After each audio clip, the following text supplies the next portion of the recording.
Hello everyone. Welcome back to our Toronto AI Robotics L seminar. This is the last section of seminar in this semester, and today we're glad to have Bingjie Tang to present her work on IndustReal, transferring context-rich assembly tasks from simulation to reality. Bingjie is a third-year PhD student at University of Southern California, working with Professor Gaurav Skarhatmi. Her research interests include reinforcement learning-based robot manipulation, task and motion planning, and multimodality perception for robots. Before joining USC, she received a Master of Science degree in computer science from Brown University, while she was closely working with Professor George Konidaris and Professor Stephanie Telix. She received a bachelor's degree in computer science from Huazhong University of Science and Technology. So yes, Bingjie, we're all looking forward to your talk. The stage is yours. All right, thank you, Z, for your introduction. And today I'm going to talk about this work I've been doing since last summer. I was very lucky to start working as a research intern at NVIDIA Seattle Robotics Lab. Today the topic will be the project I've been working on during my internship. All right, let's get started. First, I would like to start by discussing our motivation to solve the context-rich assembly tasks. Why robotic assembly? Assembly requires context-rich interactions in high precision and accuracy. Such high mix, low volume settings also require adaptivity to diverse assets, poses, and environments. Today, robotic assembly is ubiquitous in the automotive, aerospace, and electronic industries. However, assembly robots are typically expensive, achieving precision primarily through hardware rather than intelligence. Moreover, systems often require meticulous engineering of adapters, fixtures, lighting, and robot trajectories. Such efforts demand substantial time and effort from roboticists and can result in solutions that are highly sensitive to perturbations of the robotic work cell.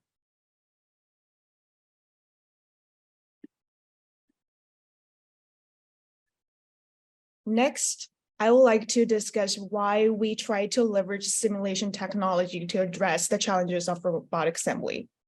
Simulation is a powerful computational tool.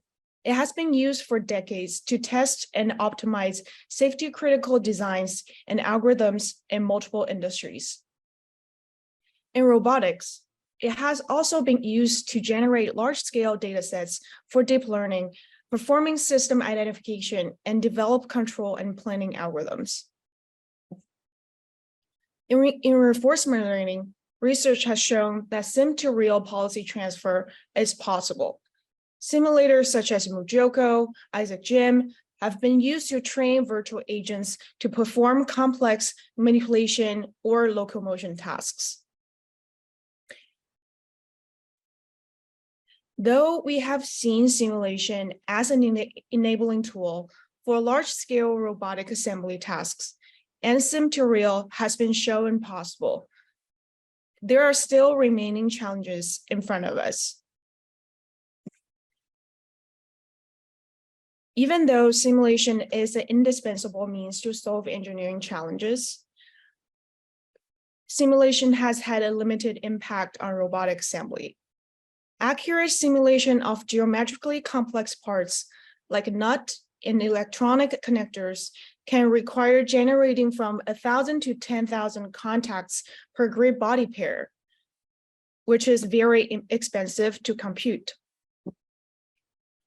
The source of the sim-to-real gap include models like model frictions and model parameters, which are highly non-trivial to identify, numerical inaccuracies, and controller noise. Dynamic parameter randomization can lead to improved transfer. However, this approach can require substantial training time and effort and does not fully address incorrect models and inaccurate simulators. Here we show how ridiculous it would be to try to directly solve the training for gear assembly and peg insertion in simulation before training. And we show a sneak peek into our trained policies solving the same tasks in simulation.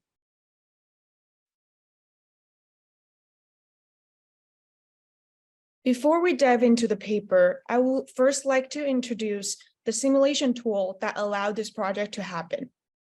Factory is a research project from NVIDIA that offers methods for fast, accurate, robust simulation of contact-rich interactions.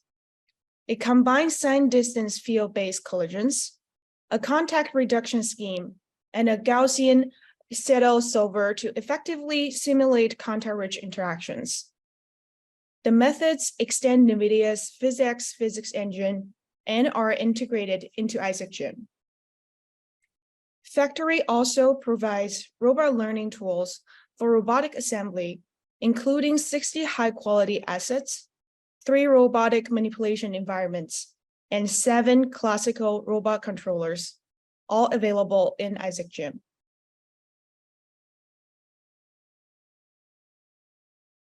We now present Factory to Real.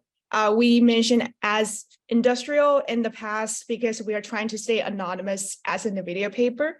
Now we can reveal the true name of it. It's actually Factory to Real, a set of algorithms, systems, and tools for solving contact-rich assembly tasks in simulation and transferring behaviors to reality.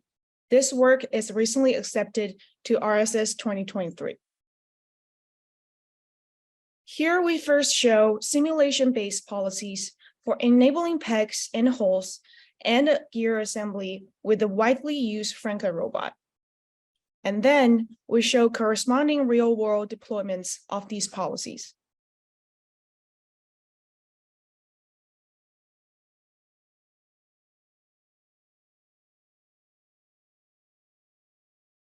Specifically, we present 4 algorithms for simulation-based training and real-world deployment. A real-world system that demonstrates the utility of these algorithms and performs all steps of end-to-end assembly task, from asset detection to insertion policy execution. And we offer 2 tools to enable benchmarking and reproducibility of the results. The Factory Kit, a set of 3D printable CAD models for all parts used in our experimental setup. And Factory Real, a lightweight Python library that allows users to easily deploy policies trained on IsaaCGym onto a real-world Franka robot.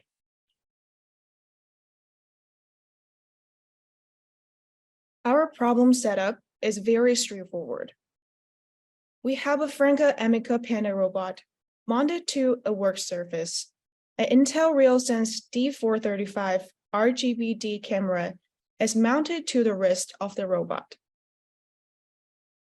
Industrial parts inspired by the NIST assembly task board were randomly placed upright on the work surface.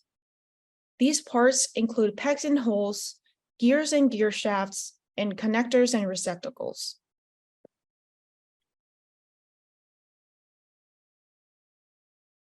The fundamental task we're trying to solve here is to perceive, grasp, transport, and insert all the plugs into their corresponding sockets. Here we use the term plugs to generically refer to all the pegs, connectors, and gears, and the term sockets to refer to all the holes, gear shafts, and receptacles. The perception phase entails detecting all the assets and estimating 3 dove poses on the work surface. Grasping entails moving to each plug and executing a stable grasp. Transport entails moving each plug to its corresponding socket and aligning it. And the last inch, insertion, entails inserting each plug onto its socket. We aim to first solve these problems in simulation and then transfer learned policies to the real world. Next, we're going to dive into the details of our algorithms. For each category of parts, by that I mean pegs, connectors, and gears, to facilitate the assembly task, we decompose it into 3 phases: pick, place, and insert. We consider each phase as a separate problem, and we formulate each problem as a Markov decision process. It includes state space, observation space, action space, state transition dynamics, initial state distribution, reward function, horizon length, and discount factor. The objective here was to learn a policy pi that maximizes the expected sum of discounted reward. We use PPO to learn a stochastic policy mapping from observations to actions, as well as a approximation of the on-policy value function mapping from the states to the value. Our observation space and reward function in simulation and were task dependent. The observation space for each task is different. One thing to notice here is that for peg insertion and gear insertion policy, we feed noisy target poses to actors and only feed the ground truth target pose to the critic.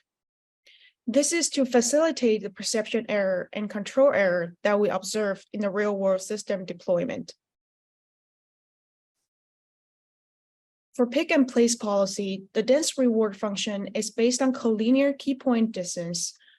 For peg insertion and gear insertion policy, the dense reward function is based on SDF query distance. We'll discuss reward formulations more in detail later. Our action space for both simulation and the real world were not task dependent. The actions consist of incremental pose targets to a task space independence controller.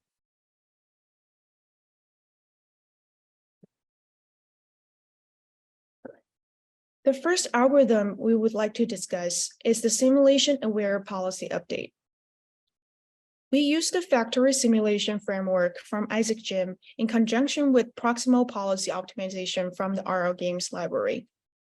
It is important to note that nearly all contact-rich simulators experience non-zero errors, which often manifests itself as small amounts of interpenetration between mesh assets. We compute this error for our simulator and use this value to perform a more effective policy update. Conceptually, for each episode, we compute maximum interpenetration distance between the assets.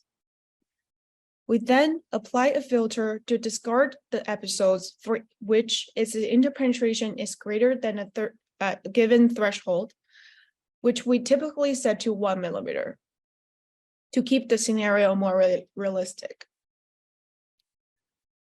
For the remaining episodes, we compute the return, that is the expected sum of discounted reward.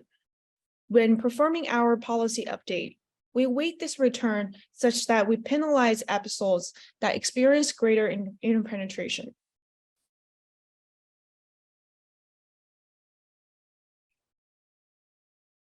To demonstrate the necessity of taking mesh interpenetration into account during policy training, we show a histogram of the mesh interpenetration distance during the typical training episodes, which is the diagram on the bottom left. This is trained with 128 environments with a 3090 GPU. We can see that a considerable amount of mesh interpenetration is happening during training, even with advanced hardware. After training policies with 4 different strategies, as I'm listing here, that with no filter and weight, which we call baseline, with filter only, that we only discard the episodes that has large interpenetration, and the weight only, that we only weight the returns to penalize interpenetration, and a combination of weight and filter. We tested each policy strategy in simulation over 5 Cs, each Cs with 1,000 trials. We quantified interpenetration distance between peg and hole for each episode and evaluated success rate over all episodes. Success here was defined as inserting the peg into the hole.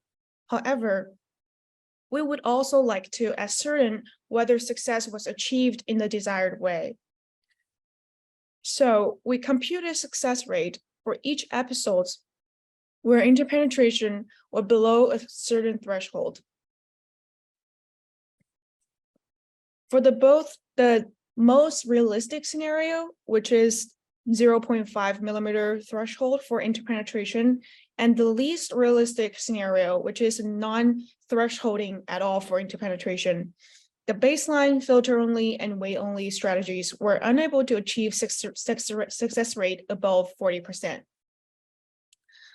However, the filter and weight strategy performed well over all scenarios, with success rate of 85%.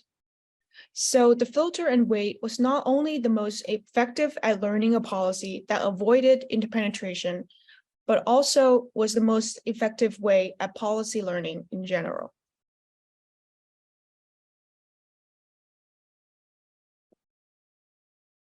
Our second algorithm here is a signed distance field-based dense reward. The SDF is a function that maps a point in the space to its distance to a given surface. Unlike the most key point representations, SDF's alias over object symmetries allow the agent to ignore object rotations that do not affect the assembly process.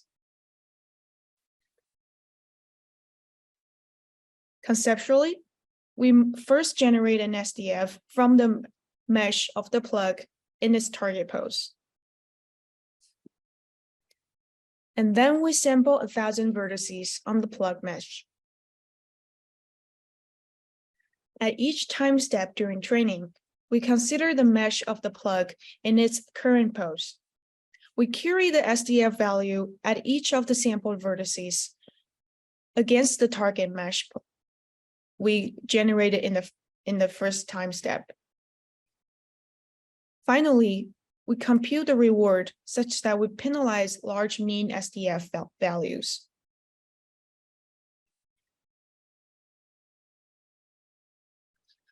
There are multiple ways to represent shape alignment.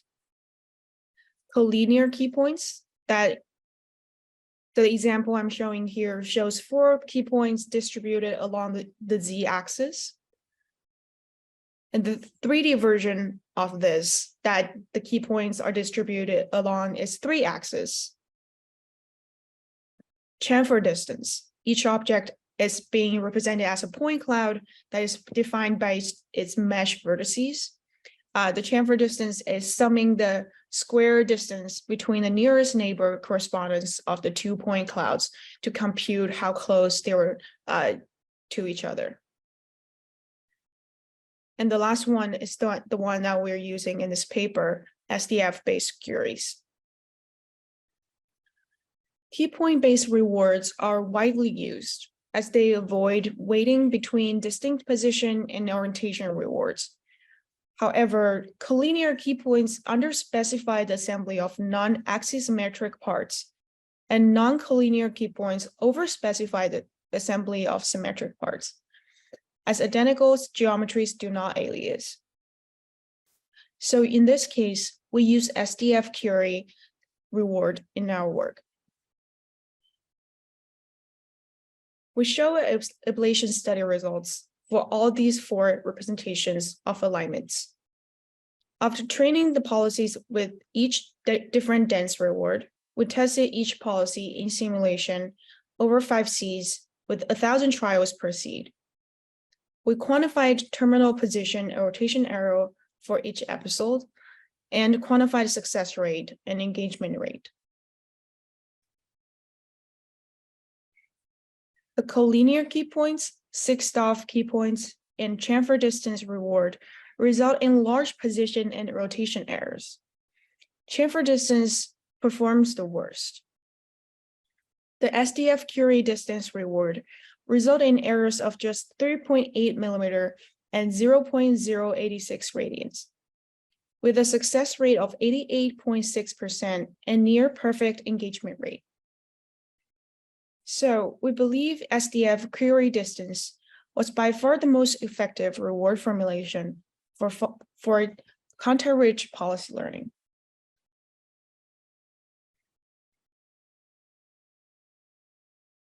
Our third algorithm is the sampling-based curriculum. It is far more challenging to learn assembly policy when a plug is outside of socket, compared to when the plug is partially inserted. This challenge motivates the use of a curriculum, where the plug is first initialized in a partially inserted position and is gradually initialized farther away. Without a curriculum, the initial position of the plug is always outside of the socket, making the task difficult to learn. The yellow spheres indicates the initial location of the plug center at the base. With the standard curriculum, at any particular stage of the curriculum, the initial position of the plug is at a fixed height. Standard curriculum can result in overfitting to earlier stages of the curriculum, where the plug is initialized in partially inserted position. With our sampling-based curriculum, at any particular stage, initial position of the plug is sampled from a range. The lower bound here is the plug is partially inserted, and the upper bound is where the plug is outside of the socket. The lower bound is gradually moving forward towards the upper bound. Here we also show different curriculum stages for sampling-based curriculum. You can see that lower bound is gradually moving out of the socket.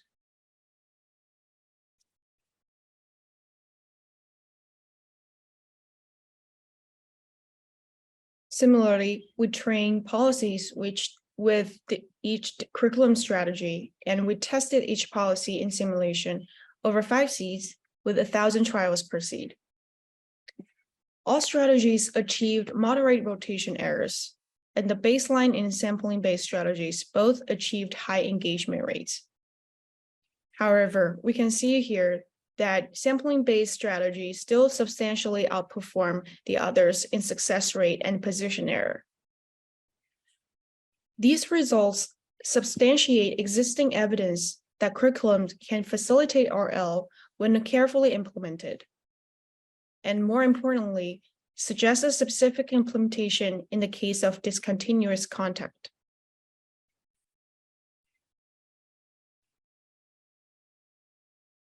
To sum up, we propose 3 algorithms in simulation for improving learning of context-rich insert policies. First, we introduce sim-aware policy update to compensate for simulator inaccuracy. Second, we proposed SDF-based dense reward to resolve symmetry specification. And last, we introduced sampling-based curriculum to prevent overfitting to initially over-constrained contact. As a final evaluation, we comprehensively evaluated all 3 techniques in tandem. Policies were trained with moderate randomization, with the plug randomization of plus and minus 10 millimeter and socket randomization of plus and minus 10 centimeter, and the observation noise of plus and minus 1 millimeter. So plus here show in distribution and out of distribution performance. We can see from the plots, the pegs and holes assembly insert policy achieved success rate of 88.6% and engagement rates of 96.6%, whereas the gear and gear shafts assembly insert policy achieved 82% and 85.2%. Across all the evaluations, worst case performance was 69.4% when testing with twice of the randomization and noise of training, and the best case was 98.4% when testing with no randomization nor noise.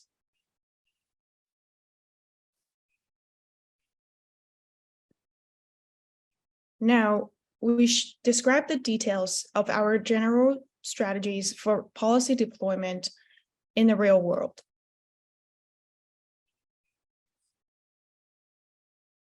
We consider this as our fourth algorithm, which we call the policy level action integrator, or PLAI. This algorithm is not needed for simulation-based training, but can be exclusively used as test time in simulation or at deployment time on the real-world robotic system.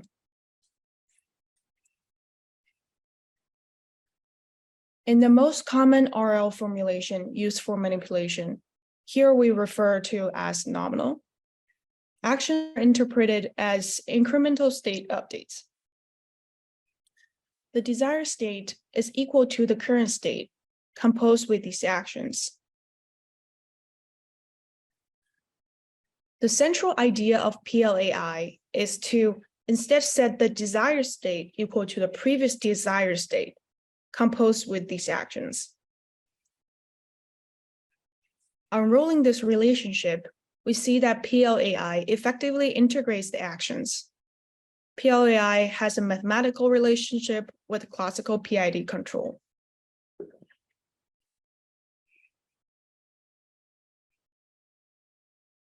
From careful observations of the Franca, discrepancies in simulated and real-world dynamics are primarily caused by non-linear friction and imperfect gravity compensation on the real robot. So we train a reach policy under ideal conditions in simulation and evaluated the ability of PLAI to reject friction and gravity disturbances in simulation and on the real system at test time. Here we show a simulation-based qualitative evaluation on a reach task where we introduce gravitational disturbance and unmodeled friction at the joints of the robot. A reach task is setting a randomized target in the robot workspace, and the robot tries to reach the target by its midpoint between the end effector fingertips. The target here is shown with pink spheres. PLAI has consistently showing lower steady-state error than nominal and PID. These results are highly consistent with the behavior observed on our real-world system as well.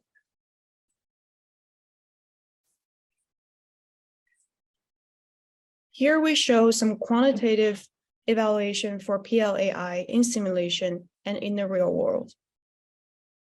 In simulation, we first randomized the initial pose and target pose of the robot and measured steady-state position error.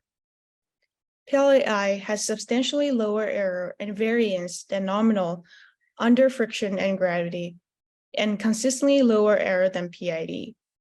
It maintained around 2 millimeter error across all test conditions. Then we conducted a similar experiment in the real world. The reach policy was deployed with and without PLAI. Friction and gravity perturbations were simply from the real-world dynamics. Again, PLAI demonstrated substantially lower error and variance than nominal, with around 2 millimeters of error. So we conclude here that PLAI is a simple but highly effective means to minimize the error with respect to policy targets.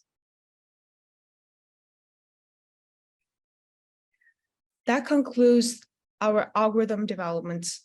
And next, we are going to show some real-world results and robot demonstrations of our system. First, we show the robots executing the pick and sorting tasks. For the pick task, we place assorted pegs at arbitrary locations on top of an optical breadboard that itself was not precisely located. The pegs were located in trays that were free to slide and were perturbed by ±10 degrees or more. In the video, the robot is releasing the pegs into my hand. Our system achieved near perfect success rate of 99% over all our trials. For the sorting task, we place assorted pegs and gears at arbitrary locations on the breadboard. All plugs were located in trays and were free to slide and were perturbed at ±45 degrees or more. Small orange bins were labeled with parts strap categories and are located imprecisely at the front of the board. The system was able to detect, pick, place, and drop all parts onto their corresponding bins with near perfect success rates as well. Now we show the robot executing the place task. For the place task, we use a laser pointer to track where the location of the midpoint of the end effector finger pads. For the place task, targets were centered on the top of 3D printed sockets that were bolted to randomized locations on the breadboard. The targets consist of concentric rings, each with a thickness of 2 millimeters, allowing us to determine how far the laser was from the center of each target. Our system achieved a mean steady state error of 4.2 millimeters over all our trials. Here we show the last stage of the assembly task, the insertion. For the insert task, we bolted sockets to randomized locations on the breadboard. We first imprecisely placed the part onto the gripper, guiding the part into its corresponding socket, and recorded the location of the gripper as a target post. We then randomized the location of the gripper and the plug above the socket, apply observation noise on the socket post, and executed insertion policies. Our system achieved success rate of 83% over all trials, as well as engagement rates of 92%. For high initial randomization and observation noise, the policy often displays searching behavior, which was also observed in simulation. One thing I would like to mention here is that the NEMA 2-prong, 3-prong connectors are, as well as the small and large gears, were never seen during training.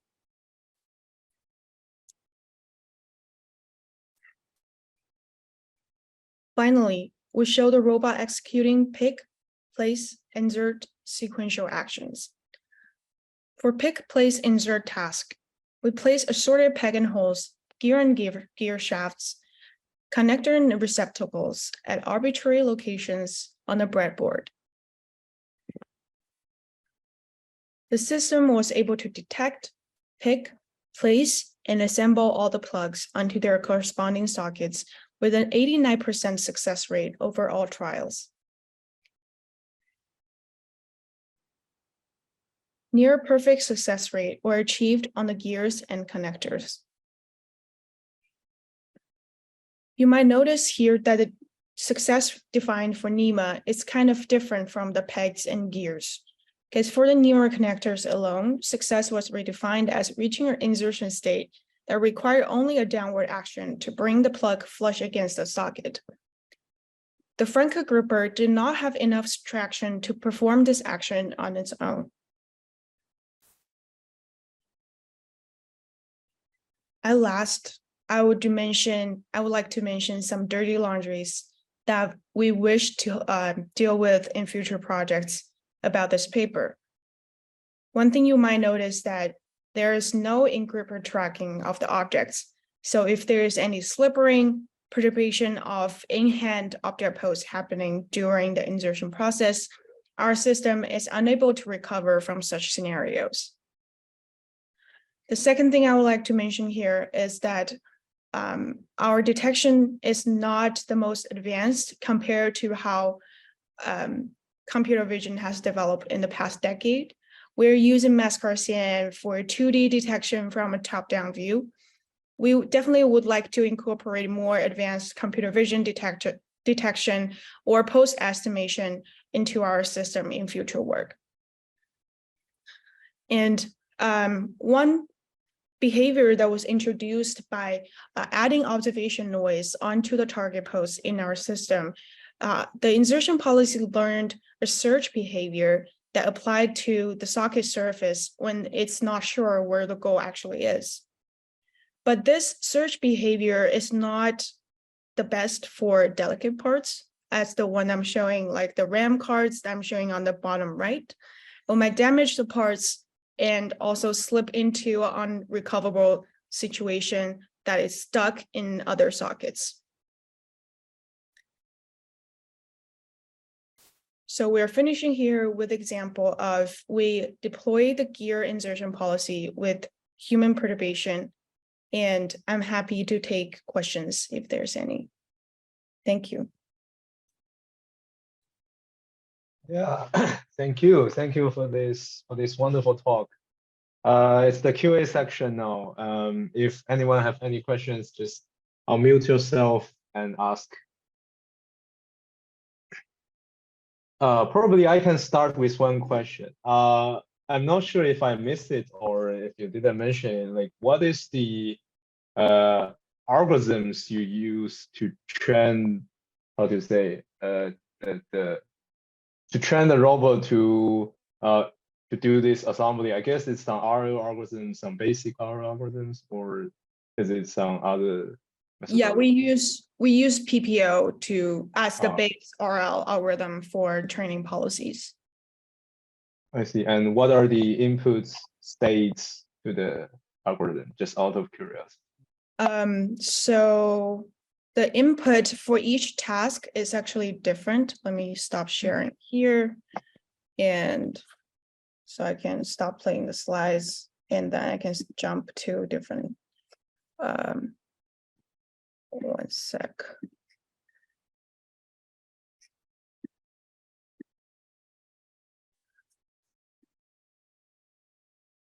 Keynote. So here you can see the observation for each task. For example, if you are looking for insert pegs for actor, we have arm drawing angles, fingertip pose, and target pose with noise, relative target pose with noise in the observation of the actor for insert pegs observation space. I see. Yeah. Interesting. Why are you using noise sometimes? Is it improving the robustness of the system, or? Yeah, that is exactly why. So, and as I mentioned, we use Mascar CNN with not a fancy camera that is RealSense D435 to locate the parts on the breadboard. There is naturally like a 2 millimeter of arrow where we detect the part compared to where it actually is in the workspace. So we introduce this noise in the observation space to introduce kind of a search behavior at the contact face, so that even though we didn't detect the actual location of the part with like 2 millimeters of error, the robot can do a little search and find where it is actually. Ah, I see. I see. That makes sense. Yeah. Interesting. Great works. Thanks for the talk. Any questions?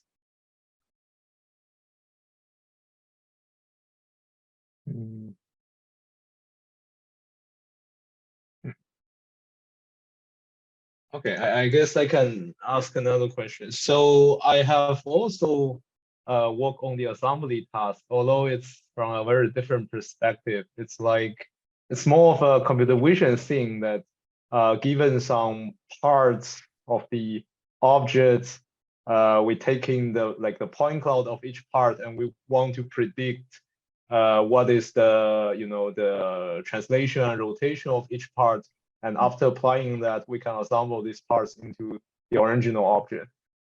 And so that is really just that is a computer vision project. And here, because you're working on like industry assembly, right? So I guess there's no need for this kind of, how to say, high level assembly or this kind of assembly policy.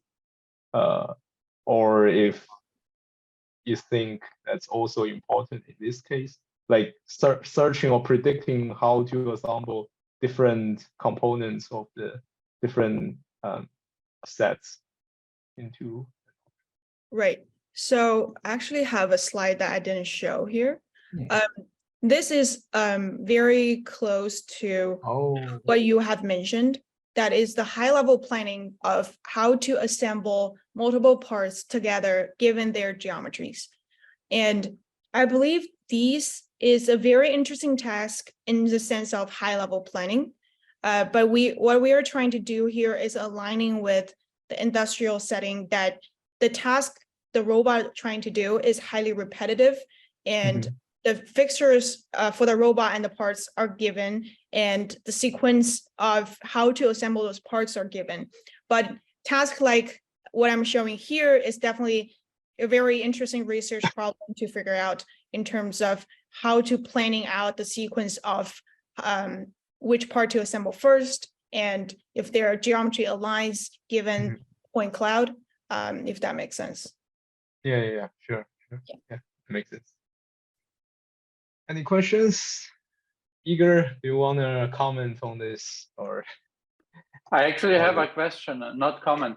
I'm curious, what do you see like for real world deployment of this? First of all, like, do you see like any like direct use cases for like sim-to-real transfer for industry? And the other thing is, what is it that technologically that is still missing?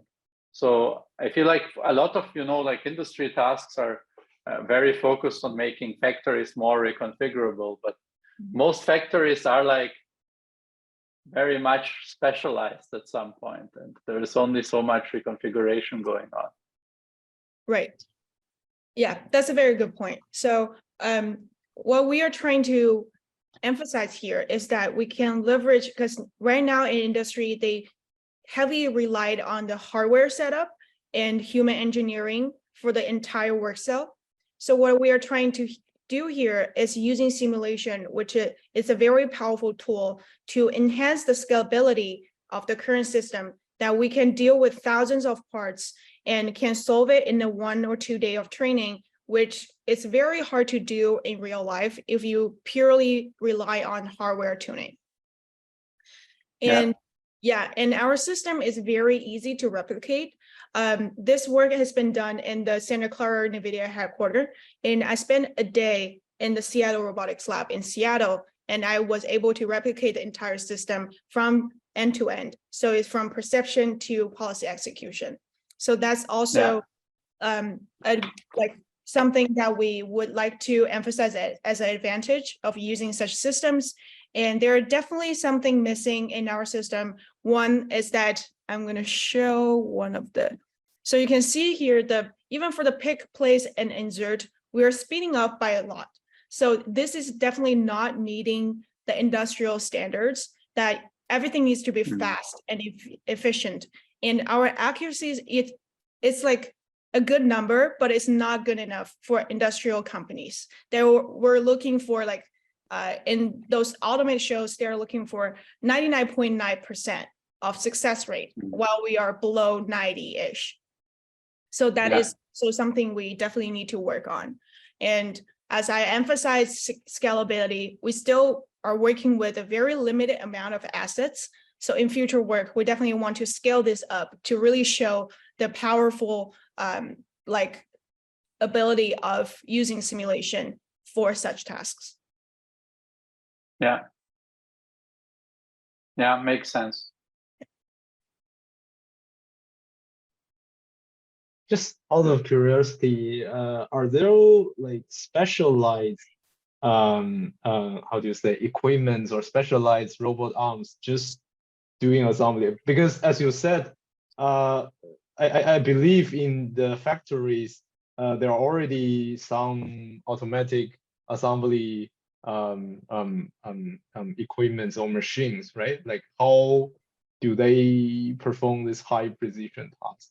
Do they just hard code everything? And so that's a very good question. So I think in the factory, like a real factory setting, that they normally use either KUKA or FENUC or Shunk or really heavy duty robots. And we are choosing Franca here, even though it's a very inaccurate robot, we want to choose a research robot that is widely used in academic labs, so we can share the resources that we use, the software we use across all different labs, so people can reproduce it and build upon our work. But you're absolutely right. Like in real assembly lines, there are like heavy duty industry robots that doing this automotive like assembly tasks. And then I saw the BMW 2023 manufacturing video, and what they do is they have highly fixtured positions for every single parts. And there are like 10 robots surrounding one car frame, and each robot is taking care of one area of assembly. So everything is very heavily engineered. So that is also a motivation behind our work, that we want to leverage intelligence instead of like heavily relying on human effort. I see. Awesome. Yeah, that's amazing. Yeah. Thank you. So if there is no more questions, sorry, I guess. Ask a question as well. Yeah, sure. Sorry. Go ahead. Thanks for the talk. I was just, as we're talking about the success rate, and what are the failure cases? I think you mentioned that the parts would move in the grip of a robot. Was it just a too simple robot causing the failures, or was it what are the main causes of that the success rate isn't higher yet? Yeah, so that's a very good question. That I think the success rates are not ideal because a lot of failure cases are happening because you can see the search surface of our socket is actually very small. It's 2.5 centimeters in length. So when the robot is moving around and sometimes the actions are somewhat aggressive, it definitely can move the parts that are in hand and is no longer aligned with the gripper.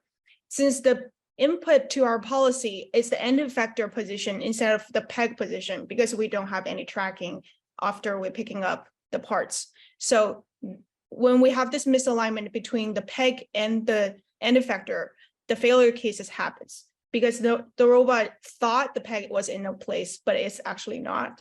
But we can see there's actually a very interesting recovering case for this large gear that I'm playing here. Wait, maybe not.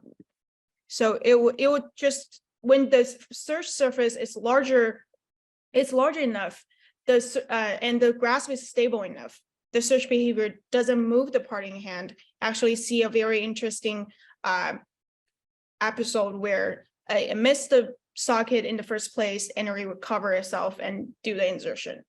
So yeah. Thank you. Just as a follow-up question, when this failure case doesn't occur in simulation, only in the actual like on a real robot, or also in simulation? So you mean the slipping of the slipping, yeah.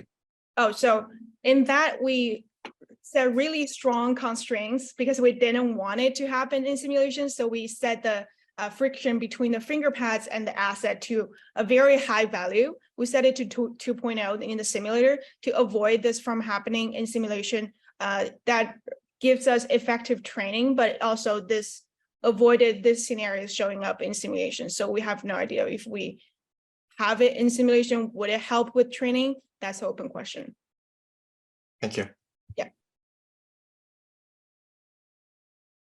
Yeah, thank you. If there is no more questions, one last call. No? Okay. So let's thank Bingjie again for this wonderful talk. And let me stop recording.